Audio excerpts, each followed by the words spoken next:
Hello students, स्वागत है आप सबका विद्या दर्शन पाठशाला के ऑनलाइन यूट्यूब मंच पर। मेरा नाम रवि वर्मा। हम पढ़ रहे हैं साइंस कक्षा 10वीं की विज्ञान पढ़ रहे हैं, जिसमें मैंने पिछली वीडियो में आपको बताया था कि पाठ्यक्रम के बारे में चर्चा करी थी। आशा करता हूँ कि आपने यह पाठ्यक्रम वाली वीडियो देख ली होगी, जिसमें मैंने आपको विज्ञान का संपूर्ण पाठ्यक्रम बताया था, जिसमें आपके विज्ञान में 5 यूनिट है वह इनमें कुल 13 चैप्टर आते हैं। साथ ही मैंने आपको यह भी बताया था कि इन 13 चैप्टरों में कौन सा चैप्टर कितने अंक का रहने वाला है। अंक वितरण भी बताया था। तो जाकर जिस भी बच्चे ने वह वीडियो नहीं देखे, पहले उस वीडियो को देखे, ताकि आपको नॉलेज जानकारी रहे कि किस वीडियो में से मतलब किस चैप्टर में से आपके कितने अंक का प्रश्न आएंगे और किस चैप्टर को ज़्यादा ध्यान में देना है। तो यह जाकर देखें, इसी में प्लेलिस्ट में मिल जाएगा आपको सिलेबस के नाम से। तो आज का अपना चैप्टर रहेगा विज्ञान का फर्स्ट चैप्टर है केमिकल रिएक्शन एंड इक्वेशन व रासायनिक अभिक्रिया एवं समीकरण। उसके पहले जान लेते कि यह कक्षा आपके जिसी भी कोई से भी बोर्ड में जिसमें एनसीईआरटी की बुक चल रही है, एनसीईआरटी द्वारा जारी की गई बुक चल रही है, इसी का अपन अध्ययन करेंगे, चाहे वह सीबीएसई बोर्ड हो या आरबीएसई बोर्ड हो। दोनों बोर्ड इस वीडियो का देखकर लाभ उठा सकते हैं। तो देखते हैं आज का अपना चैप्टर क्या है, केमिकल रिएक्शन एंड इक्वेशन, रासायनिक अभिक्रिया एवं समीकरण। यह रासायनिक शब्द आपको कुछ सुना हुआ भी लग रहा होगा कि रसायन कहते किसे हैं, इतना तो जानते होंगे। आपने पिछली कक्षा में एक चीज़ पढ़ी होगी, मतलब आपने पढ़ा होगा भौतिक परिवर्तन। भौतिक परिवर्तन फिजिकल चेंजेज।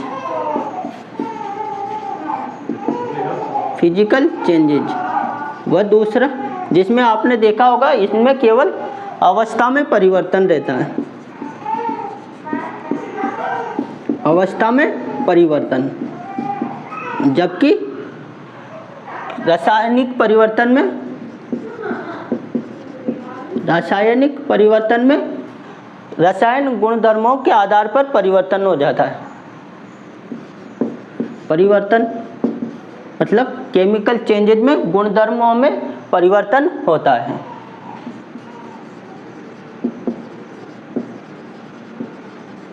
केमिकल चेंजेज में केवल गुणधर्मों में परिवर्तन।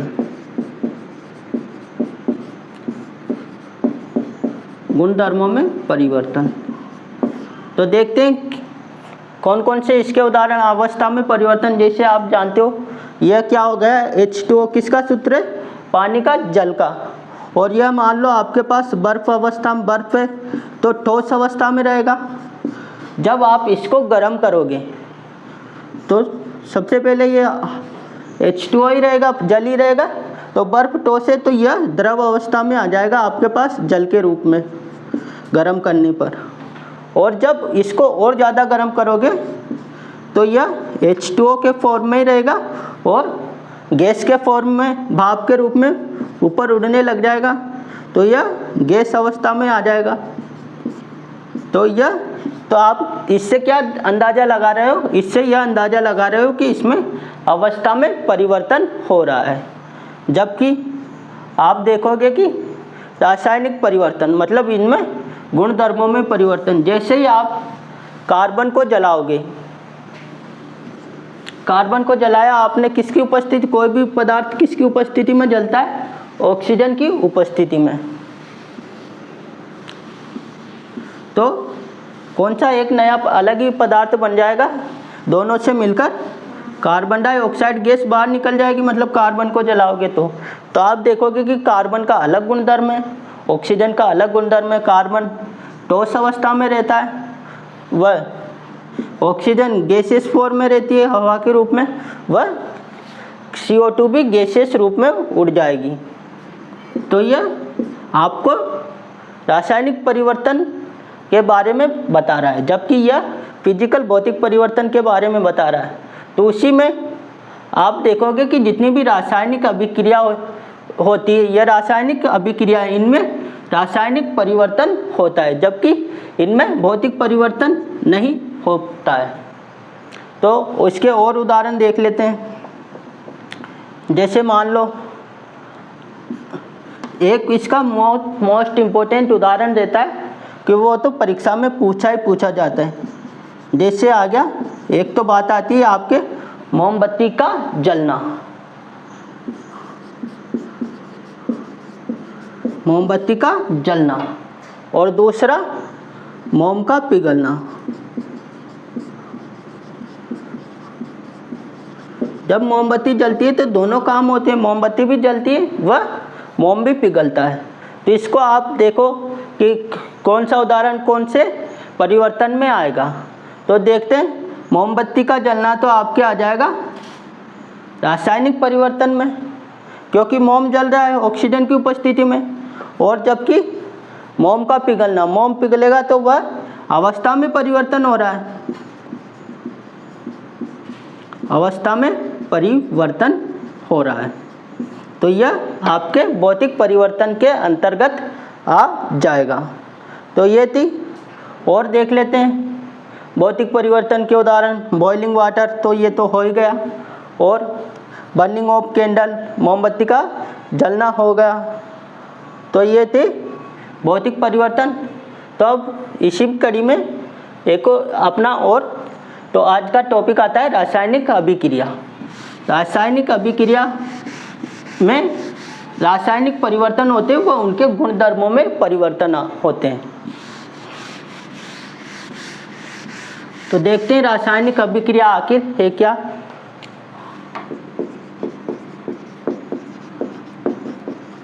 रासायनिक अभिक्रिया मतलब केमिकल रिएक्शन।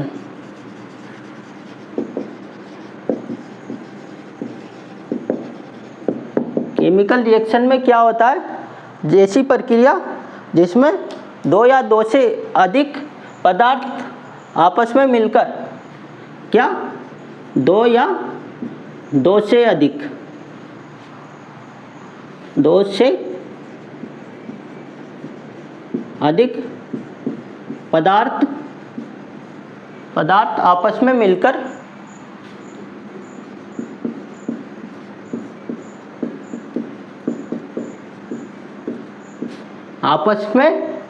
मिलकर एक नया पदार्थ बनाते हैं, नया पदार्थ बनाते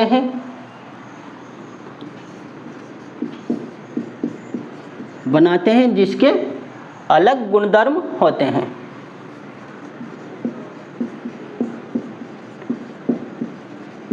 गुणधर्म होते हैं। जैसे देखो इसके उदाहरण, मुख्य उदाहरण है, जैसे ये हो गया आपके पास हाइड्रोजन। हाइड्रोजन गैस के फॉर्म में रहता है, वह यह ऑक्सीजन के साथ अभिक्रिया करेगा, तो यह भी गैस ऑक्सीजन है यह, और दोनों मिलकर क्या बनाएंगे, वाटर, जल, H2O का निर्माण करेंगे।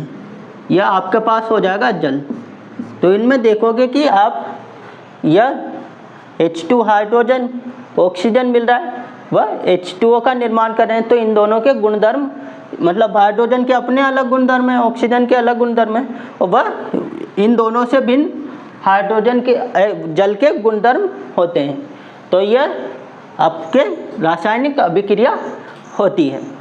और देख लो इसके उदाहरण, जैसे आप जलाओगे मैग्नीशियम के रिबन को, किसकी उपस्थिति में जलता है कोई भी पदार्थ, ऑक्सीजन की उपस्थिति में।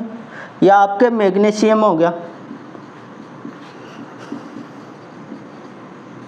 मैग्नीशियम और यह ऑक्सीजन, तो यह जलेगा तो मैग्नीशियम ऑक्साइड बनाएगा। किसका निर्माण करेंगे, MgO, मैग्नीशियम ऑक्साइड बोलते हैं इसको।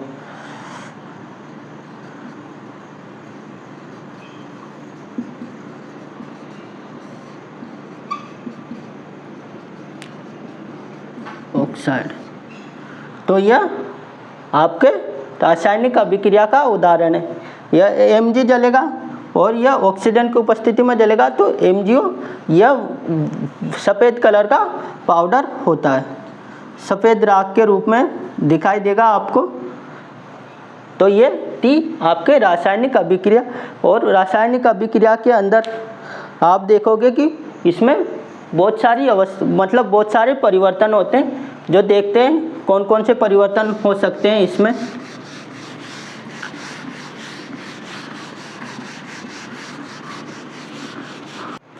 देखते हैं रासायनिक अभिक्रिया के अंदर कौन कौन से परिवर्तन होते हैं। रासायनिक अभिक्रिया के दौरान परिवर्तन, अभिक्रिया के दौरान परिवर्तन, इसमें एक तो हो जाएगा अवस्था में परिवर्तन होता है। इसके समय अवस्था में परिवर्तन, चेंजेज इन स्टेट, मतलब कोई सॉलिड से लिक्विड बन जाएगा, लिक्विड से द्रव गैस बन जाएगा, द्रव से गैस। तो मतलब स्टेट में परिवर्तन, उसकी अवस्था में। उसके एक और कौन से परिवर्तन हो सकते हैं आपके इसके दौरान आपके एक तो रंग में परिवर्तन हो सकते हैं, में परिवर्तन, अवस्था में परिवर्तन, रंग में परिवर्तन व तापमान में परिवर्तन हो सकते हैं।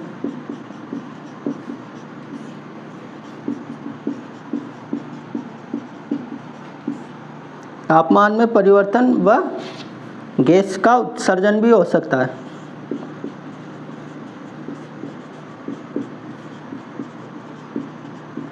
तो यह थे आपके रासायनिक अभिक्रिया के दौरान होने वाले परिवर्तन। तो यह हम रासायनिक अभिक्रिया के बारे में पूरा समझ चुके हैं। इसके अलावा इसके कभी कभी और उदाहरण भी पूछ लिए जाते हैं रासायनिक अभिक्रिया के, जैसे हो गया श्वसन हो गया। श्वसन में हम क्या करते हैं, ऑक्सीजन लेते हैं व CO2 निकालते हैं, तो यह नया गुणधर्म वाला पदार्थ बन रहा है, तो यह रासायनिक अभिक्रिया के अंदर आ जाता है। और भी दूध से दही का निर्माण,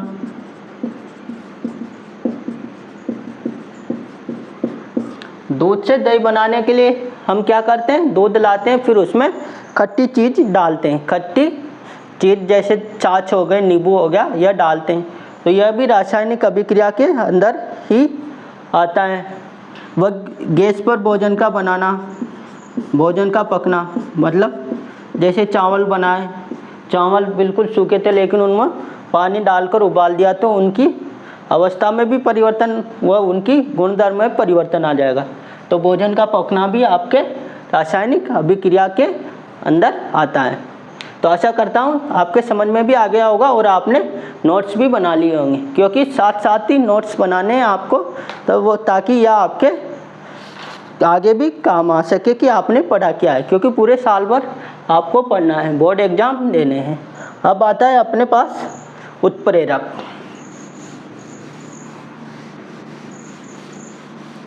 उत्प्रेरक जिसको बोलते हैं रिएक्टेंट, क्योंकि किसी भी अभिक्रिया में आपके पास दो पदार्थ होते हैं, दो पदार्थ मिलकर कोई एक नया पदार्थ बनाएंगे, तो उनके आधार पर इनको कहते क्या है। अब आता है अपने पास रासायनिक अभिक्रिया में ही अगला टॉपिक, अभिकारक व उत्पाद, दोनों के बारे में पूछ लिया जाता है। वह आपको समझना है आखिर यह होते क्या है। अभिकारक रिएक्टेंट मतलब ऐसे पदार्थ जो रासायनिक अभिक्रिया में भाग लेते हैं। क्या मतलब, जो रासायनिक अभिक्रिया में भाग लेते हैं। जैसे मैंने आपको बताया था, कार्बन हो गया, जब जलता है ऑक्सीजन की उपस्थिति में जलता है तो क्या बनाता है, CO2 बनाता है, कार्बन डाइऑक्साइड बनाता है। तो जो रिएक्टेंट देखो अभिकारक, तो ऐसे पदार्थ जो रासायनिक अभिक्रिया में भाग लेते हैं। भाग लेने वाले पदार्थ कौन से हो गए आपके, एक तो हो गया कार्बन व दूसरा हो गया ऑक्सीजन, तो यह आपके अभिकारक आ जाएंगे। क्योंकि ये दोनों मिलकर ही कार्बन डाइऑक्साइड का निर्माण कर रहे हैं रासायनिक अभिक्रिया में। तो यह आपके अभिकारक कहलाते हैं, रिएक्टेंट बोलते हैं इंग्लिश में। तो अब अगला आता है उत्पाद। तो मतलब ऐसे पदार्थ जिनका निर्माण अभिकारकों से मिलकर होता है। तो यहाँ पर कौन से पदार्थ का निर्माण अभिकारकों से मिलकर हो रहा है? CO2 का, कार्बन डाइऑक्साइड का निर्माण हो रहा है। तो यह आपके उत्पाद आ जाएगा, उत्पाद हो जाएगा, मतलब प्रोडक्ट। समझ गए होंगे अब तो आप। और उदाहरण के द्वारा देख लेते हैं। जैसे मान लो Mg मैग्नीशियम हो गया। मैग्नीशियम को जब ऑक्सीजन की उपस्थिति में जलाएंगे तो क्या बनेगा आपके? Magnesium oxide, MgO। तो यह Mg और ऑक्सीजन क्या, मैग्नीशियम और ऑक्सीजन आपके हो गए अभिकारक, अभिकारक व मैग्नीशियम ऑक्साइड उत्पाद। तो यह इनके बारे में अपन ने जान लिया। तो आशा करता हूँ ये आपके समझ में भी आ गए होंगे। अब इसी में आता है आपके पास रासायनिक समीकरण, जो देखते हैं। अब आता है अपने पास अगला टॉपिक, रासायनिक समीकरण, केमिकल इक्वेशन। मतलब सीधी सी बात है, रासायनिक अभिक्रिया को समीकरण के द्वारा लिखना ही रासायनिक समीकरण कहलाता है। देखते हैं इसकी परिभाषा क्या कहती है कि रासायनिक अभिक्रिया को, रासायनिक अभिक्रिया आपने समझ भी लिया किसे कहते हैं। वो रासायनिक समीकरण, एक समीकरण के द्वारा निरूपित किया जाता है। मतलब समीकरण के द्वारा लिखना ही रासायनिक समीकरण कहलाता है। रासायनिक समीकरण के अंतर्गत अभिकारकों और उत्पादों, अभिकारकों जो अभिक्रिया में भाग ले रहे थे, वो अभिकारक जिनका निर्माण कर रहे थे उसको उत्पाद बोल देते। में पदार्थों के प्रतीकों का ही उपयोग करते हैं, क्योंकि प्रतीकों का उपयोग कर व सूत्रों का इस्तेमाल किया जाता है। प्रतीकों व उनके सूत्रों का इस्तेमाल किया जाता है। साथ ही प्रतीकों के साथ उनकी भौतिक अवस्था को भी दर्शाया जाता है। इसको उदाहरण के माध्यम से देख लेते हैं। जैसे मैग्नीशियम रिबन का वायु में दहन कर मैग्नीशियम ऑक्साइड का बनाना। जैसे देख लो आप, ये हो गया आपके पास मैग्नीशियम। मैग्नीशियम आप देखोगे तो यह ठोस अवस्था में रहता है, सॉलिड स्टेट में रहता है। इस वजह से इसके यहाँ लिए सॉलिड एस का लिख दिया। सॉलिड का मतलब ठोस, ठोस अवस्था में रहता है। वह यह किसकी, कोई भी पदार्थ किसकी उपस्थिति में जलता है? यहाँ पर लिख भी रखा है वायु, ऑक्सीजन की उपस्थिति में। ऑक्सीजन कैसी रहती है आपके पास? गैस अवस्था में। तो इस वजह से जी लिख दिया। इनके सूत्रों का भी लिख दिया अपन ने। तो यह किसका निर्माण करेंगे? मैग्नीशियम ऑक्साइड, जो आपके गैस के रूप में, सॉलिड राख के रूप में बच जाएगा। मैग्नीशियम ऑक्साइड सफ़ेद राख की तरह होती है ये, मतलब सफ़ेद तरह की होती है, राख निकलती है जो। तो ये आपके पूरी एक रासायनिक समीकरण हो गई। इसमें अपन ने रासायनिक अभिक्रिया को समीकरण के रूप में लिखा। यह आपके पास मैग्नीशियम व ऑक्सीजन आपके अभिकारक हो गए। अभिकारक भी लिखा है मैं आगे आपके। अभिकारक मतलब रिएक्टेंट। रिएक्टेंट क्या होते हैं? जो रासायनिक अभिक्रिया में भाग लेते हैं। और यह हो गए आपके पास उत्पाद। उत्पाद मतलब प्रोडक्ट। यह भी आपके प्रतीकों द्वारा लिखे हुए हैं, वो उनकी अवस्था भी लिख रखी है अपन ने साथ में। तो यह आपके रासायनिक समीकरण पूरी होती है। तो आज की वीडियो को यहीं समाप्त करते हैं। आशा करते हैं जितना मैंने आपको पढ़ाया है उतना आपके समझ में भी आ चुका होगा। इस चैप्टर को आप एक दो बार पढ़ोगे, इसको अच्छे से देखोगे तो आपके भी समझ में आ जाएगा। अगली वीडियो में हम देखेंगे कि रासायनिक अभिक्रिया का संतुलित किस प्रकार से करते हैं, बैलेंस कैसे करते हैं, संतुलित करना सीखेंगे। तब तक मेरा आपसे एक अनुरोध है, वह आपके लिए होमवर्क है, कुछ भी मानो, आप इस चैप्टर को पढ़कर आना, ताकि आगे आपके समझ में आ सके कि संतुलित किस रासायनिक अभिक्रिया को संतुलित किस प्रकार से करते हैं, संतुलित करने के क्या नियम हैं। तो ये अपन अगली वीडियो में पढ़ेंगे। तब तक आप इसको अच्छे से पढ़ना, क्योंकि आपके बोर्ड एग्ज़ाम है, तो बोर्ड में आपको ज़्यादा से ज़्यादा नंबर लाने हैं और जिसमें विज्ञान इम्पोर्टेंट होता है, आपके आगे भी काम आता है। तो मिलते हैं नेक्स्ट वीडियो में। एक और सूचना, हमारे इसी चैनल पर गणित कक्षा 10वीं की आपकी ही गणित की कक्षाएं भी शुरू कर दी गई है, जो आपके NCERT द्वारा जारी किए गए बुक्स के आधार पर हो गए, तो आप उनका भी लाभ ले सकते हैं।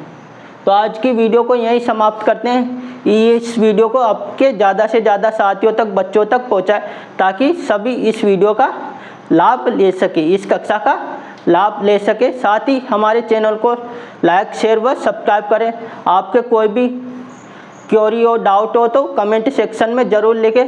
साथ ही मैं सोच रहा हूँ कि यह कक्षा हिंदी मीडियम में तो यहाँ चल ही रही है, साथ ही मैं इसको इंग्लिश मीडियम के विद्यार्थियों के लिए भी चालू करने की सोच रहा हूँ, अंग्रेजी माध्यम के विद्यार्थियों के लिए।